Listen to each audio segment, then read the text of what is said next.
The New York Jets just had one of their best off seasons in a very long time. Aaron Rodgers had spent his whole entire career in Green Bay and even helped them get a Super Bowl, but over the last few seasons, there was always rumors on him either leaving or just retiring. Even after all these years in the league, he decided to continue to play, but spent this offseason messing with the entire league. We had no idea where Aaron Rodgers was going to go. We all saw he went into his darkness days or whatever they called it, but eventually he would be traded to the Jets for some draft picks. The Jets received Aaron Rodgers, the 15th pick, and a 5th round pick for their 13th pick, a 2023 second round pick, a 2023 6th round pick, and a conditional 2024 second round pick. The conditional second round pick would become a first round pick if Rodgers plays 65% of the plays this season. So on paper, I feel like the Jets did get a really good deal trading for Aaron Rodgers. They still got a nice draft pick this year. They did give up a lot of picks for an older guy, but I mean, he's Aaron Rodgers. He's going to be able to get the job done. The Jets last year had a much better season last season than a lot expected. They finished 7-10, improved all around on both defense and offense. They had a lot of drama throughout the season with quarterback issues, but that looks to be resolved now. The thing about the Jets, they have a bright future. They have a lot of younger talent that performed really well last season. Now adding some of the additions I'm going to go over and Aaron Rodgers as quarterback now, they're going to be insane. They had a great draft last year, drafting talents like Sauce Gardner and Breece Hall. Sauce debatably had the best season out of all cornerbacks in the league, only recording 2 interceptions but had 20 passes broken up, which was the most in the league.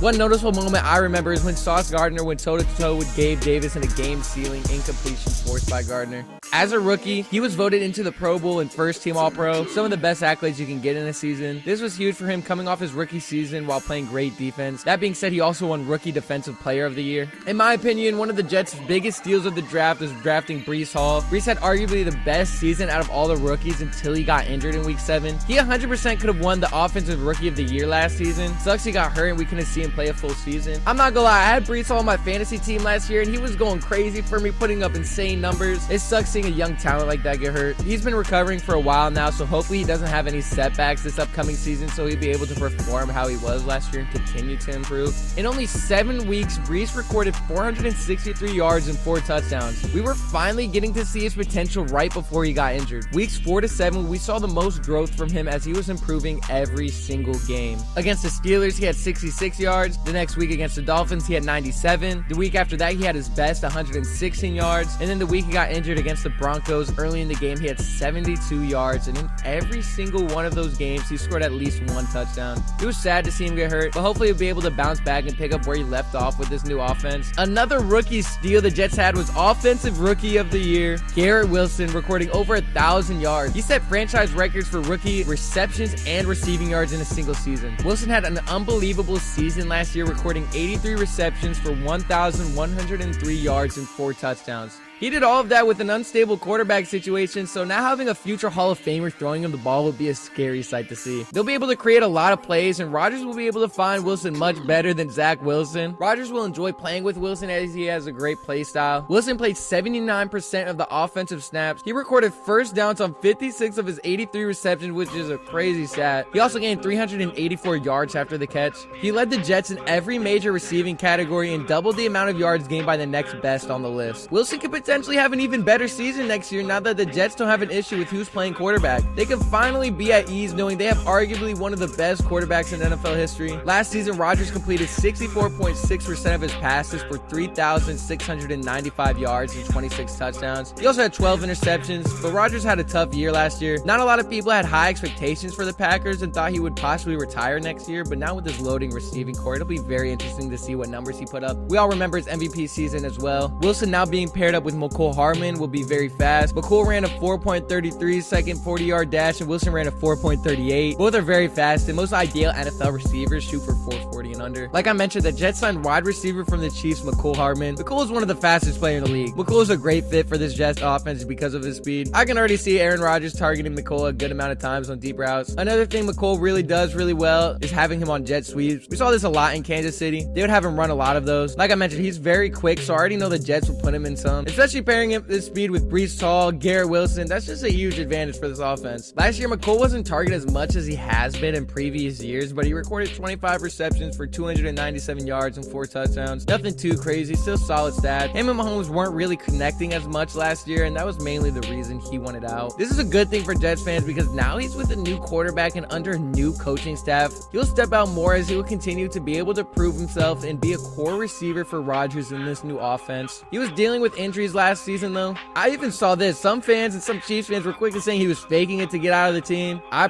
don't believe in any of that or pay any attention to things like that. The trainers had him out and he even had an off-season surgery for it. There's no doubt he was hurt. Regardless, he's going to be doing way better now. He'll be ready to play next season. McColl said he wants to show more of his abilities than just being quick and running jet sweeps. He said he wants to show everyone his route running abilities, catching across the middle, and any area to show more of his game. This is good because he's not going to be limited to just jet sweeps. We saw the Chiefs, like I said, they put him in a lot of those, mainly just jet sweeps. But in my opinion, I think McColl is a great receiver. Another huge addition to this team was signing Allen Lazard, who was one of Aaron Rodgers' favorite receivers. He had him on his wish list for any potential team that he'd play for. So the Jets picking up Allen was a huge deal saver on him joining them. Allen led all receivers for Green Bay in reception with 60 and receiving yards, putting up 788. The last 4 years, he hasn't made fewer than 33 catches. He would be a solid wide receiver too behind Garrett Wilson, since Wilson would be trying to outperform his season last year. Pairing the two together with Rodgers will be scary since Rodgers already has chemistry with Allen, and we'll just be able to need to build some more rapport with Wilson. He's got height on him too, which makes him a great red zone and deep ball threat. He's 6'5" and has built plenty of rapport with Rodgers. Rodgers said he's an exceptional teammate and player in the locker room, and he's just good all around. The Jets now have completely revamped their receiving core coming into the next season, putting older, more experienced players on the team to play with Wilson and Rodgers. The good thing about doing this is McColl and Allen have already been in the league for some time. Cole has won 2 Super Bowls, and like I already mentioned, Rodgers and Allen have great chemistry already. This is scary because they now have one of the best defensive teams in the league and an insane receiving core that showed great progression last season with all these problems and inconsistencies. The fact that they were able to revamp this offense makes them a threat for the rest of the league. Aaron Rodgers will finally be able to compete again, which is what he's been wanting to do. And the thing about this, they're going to be good for some time to come. Most of the guys I mentioned in this video are all younger. McColl's a bit older. I'm not sure how long he'll be with the team, but while he's there, he's going to be a huge help. And while doing this by playing Rodgers, they can try to help Zach Wilson figure out what he's got going on. Although he did say he would make Aaron Rodgers' time in practice a living hell. Hopefully that was all just jokes, because why would he even say that? Whether they stick with Mike White or Wilson, they're going to have to figure something out since we all know Rodgers won't be playing for too much longer. We all just saw Brady retire again, and I'm thinking the next will be Rodgers, but he wants to go out with another fight to the Super Bowl. This will be his best chance of making it in a while, so we'll just have to see what him and the rest of the team will be able to get done. Like I mentioned, this offense is just scary. Garrett Wilson coming off one of the best rookie receiver seasons in a very long time is going to be very exciting to see. I really just want to see Breece Hall back in action. Having him tear his ACL early in the season last year really was not fun to see. And I'm not just saying that just because he was on my fantasy team. That just sucks. Any injuries suck, especially a season-ending one when you're playing so good your rookie year. But regardless, the Jets are going to be really good next year and are going to be a threat for the rest of the league. A solid defense and a very nice offense. Let me know what record you think they're going to finish the season with. Are they going to make the playoffs? Are they a Super Bowl type team? Let me know what you think about the Jets in the comments. Jets fans, let me hear your opinions. I'll see you guys in the next one.